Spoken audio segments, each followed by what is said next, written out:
The Joe Rogan Experience. And everything else with that. And, you know, you brought up an interesting point, too, not to keep going down the rabbit hole, but the other thing that I thought really interesting was when you look at waste component, because I feel like we're not maybe looking at that as much as we should be when we're talking about trying to feed a bunch of people. It's like, well, maybe we should start with what we're throwing away that we wouldn't have to. Oh, yeah. And I think, like, at first I just thought, like, well, you know, there's a lot of food thrown away at restaurants. There's a lot of stuff that's thrown away just because it doesn't meet standards for, like, the grocery store. It's like, let's start there.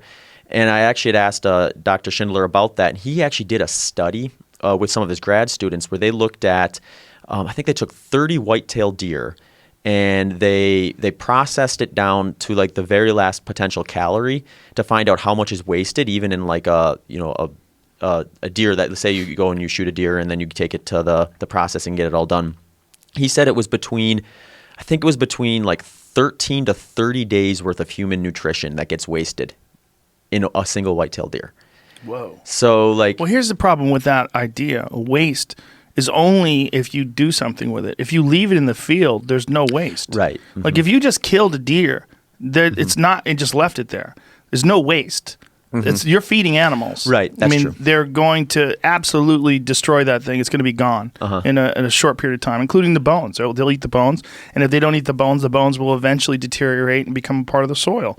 This is what happens when animals die. Sure. So I guess maybe the way to look at it then is, like, if we're looking to if our objective is to feed as many people as possible and we're maximizing the amount of nutrients we can acquire from a specific thing, like, we're leaving a lot on the table, or we're giving a lot to different areas, like different animals and things that would be. Well, we're doing it wrong. You know, we're putting our waste in bags, and then we're throwing it into the ground fills. I mean, landfills. Have you seen they did this aerial study of Los Angeles? They're trying to find out where most of the methane comes from. They were trying to figure out. It's fucking landfills, man. Yeah. Landfills are disgusting. And this is not how it's supposed to be. It's supposed to be animals are supposed to have access to what's left over. I mean, this is what would happen if a bear killed a moose. Right? If a bear killed a moose, it's going to consume a big portion of the body, and then it's going to leave whatever's left, and then rodents and vultures and then eventually insects and bacteria are going to break it down. And this is a natural cycle of life for animals. This is how it's supposed to be. What we do is we take it, we cut it up, we eat some of it, we throw some of it away. We put that in a plastic bag. We zip tie it. We dig a fucking hole in the ground, and we throw that bag in there. It's ludicrous. Yeah. We know better. We do know better. We understand the whole process of these things breaking down in the wild and what happens to them. We understand that there's animals that their entire diet consists of eating animals that other animals have killed, and they leave some of it behind. We're supposed to leave it behind. It's supposed to be a part of the whole cycle of life. We are supposed to compost. All these things are supposed to be natural. When I was a kid, my mom and my stepdad were part of this cooperative farm thing. And we started composting.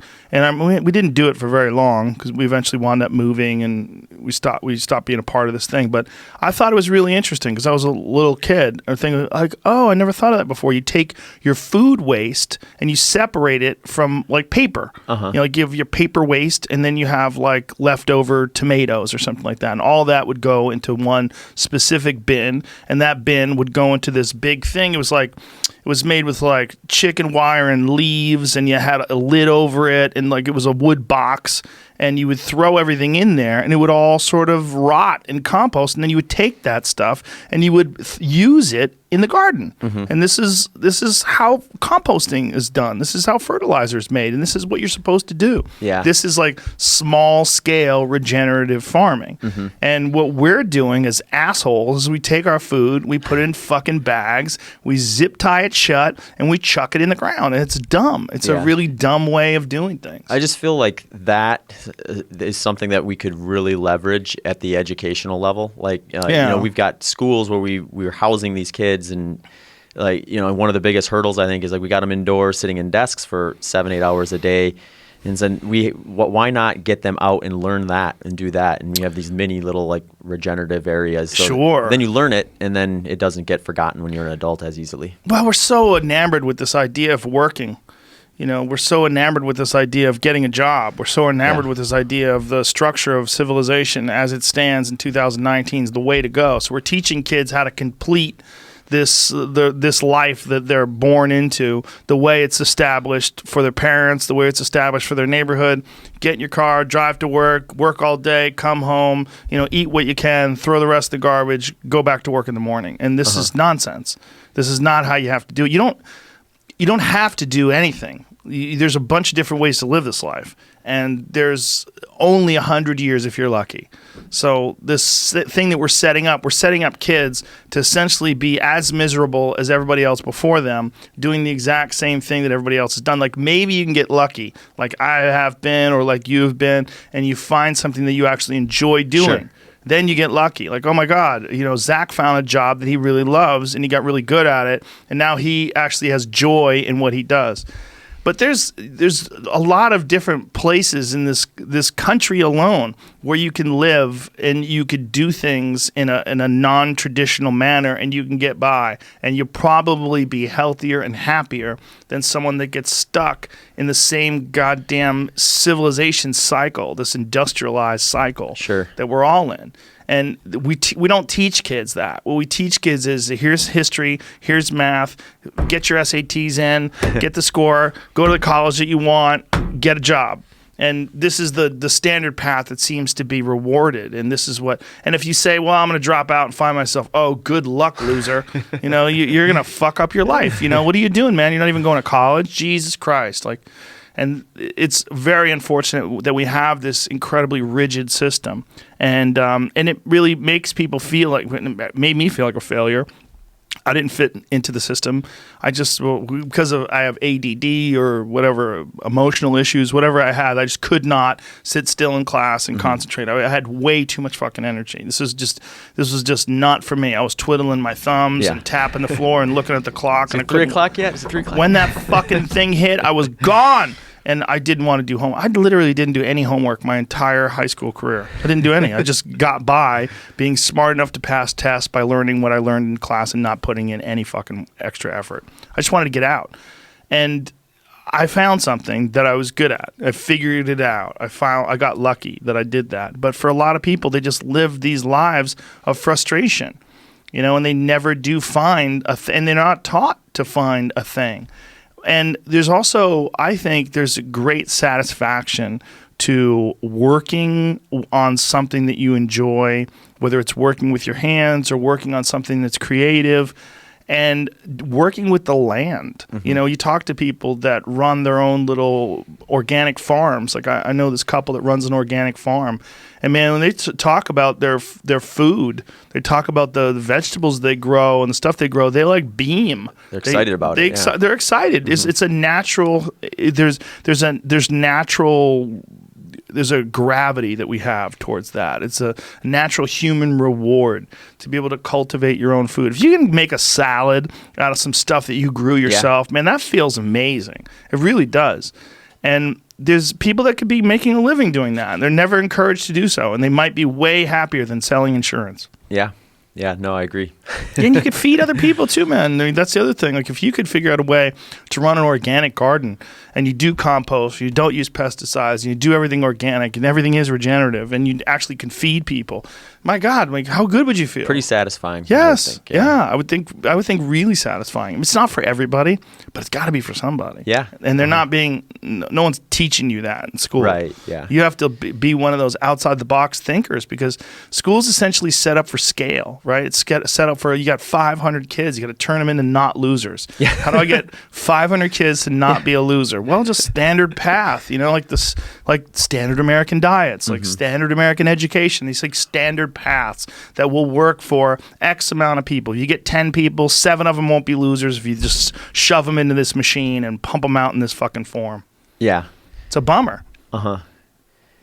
Now here we're getting education advice from the ultra marathon runner. Yeah, but you're a good guy to get education advice from. Well, I was a teacher for 5 years, so. But it's also you're a successful guy at an unusual thing. You found a thing that you really excel at, that you actually enjoy. Yeah. And that is, for so many people, the ultimate goal of life. Like, if you can make a lot of money in this life, but you will not be as happy. And it's really contrary to like capitalist ideas. Like we're taught to think that the more money you make, the happier you'll be. That's definitely not true. But you will make more money if you're happier with what you do, which sounds like a contradiction. But it's not. You'll excel. And if you're excelling, if whatever you're doing is profitable. Obviously, there's some things that you can excel at that are just there's no fucking way to make a lot of money as a bowler. You know, if you're like, I'm really into bowling, well, you're kind of fucked because it's just one of those things that nobody gives a shit about. Better find something else you're interested in too. Yeah, yeah. It'd be nice if you found something that actually paid the bills. But if you can find something that you enjoy, you'll have an infinitely happier life. It's just you can do that. You just have to find those. You have to explore those things. And I think that's where we fail kids. We fail kids in giving them this landscape of possibilities that actually does exist. I think there's a landscape of possibilities for what you can do, and everyone is different. Like, I don't want to be an ultramarathon runner, man. Right. If you and I are competing, I'm fucked, okay? I'm not going to win. I'm not going to excel. I'm built like a chimp. I'm not the guy that's supposed to be running 200 miles. It's just your realm. And it's not what I don't desire to do that.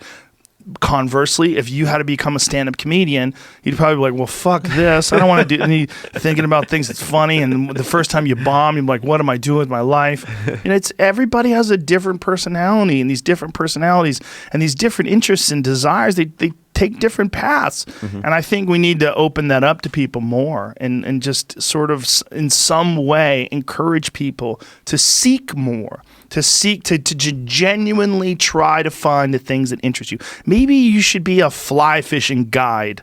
You know, maybe you should be a guy who makes homemade mugs out of exotic hardwood. You know, maybe you're a knife maker. Maybe you're a person who maybe you should make fucking dream catchers. I don't know.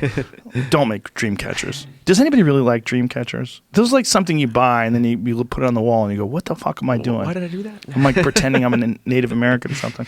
But there's things you can do, man. You just have to find that thing. And I think that's so hard for people. And that's why people, when they find someone like yourself that's doing this unusual, unorthodox thing and you're extremely successful at it, it becomes so attractive to people to hear your story.